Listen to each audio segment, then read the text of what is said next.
سب سے پہلا گھر جو لوگوں کی عبادت کرنے کے لیے مقرر کیا گیا تھا وہی ہے جو مکے میں ہے، بابرکت اور جہان والوں کے لیے موجب ہدایت۔ اس میں کھلی ہوئی نشانیاں ہیں، جن میں سے ایک ابراہیم کے کھڑے ہونے کی جگہ ہے۔ جو شخص اس مبارک گھر میں داخل ہوا اس نے امن پا لیا، اور لوگوں پر اللہ کا حق یعنی فرض ہے کہ جو اس گھر تک جانے کا مقدور رکھے وہ اس کا حج کرے، اور جو اس حکم کی تعمیل نہ کرے گا تو اللہ بھی اہل عالم۔ سب سے پہلا گھر جو لوگوں کی عبادت کرنے کے لیے مقرر کیا گیا تھا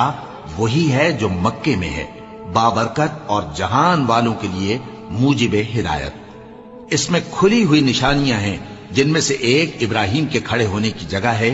جو شخص اس مبارک گھر میں داخل ہوا اس نے امن پا لیا، اور لوگوں پر اللہ کا حق یعنی فرض ہے کہ جو اس گھر تک جانے کا مقدور رکھے وہ اس کا حج کرے، اور جو اس حکم کی تعمیل نہ کرے گا تو اللہ بھی اہل عالم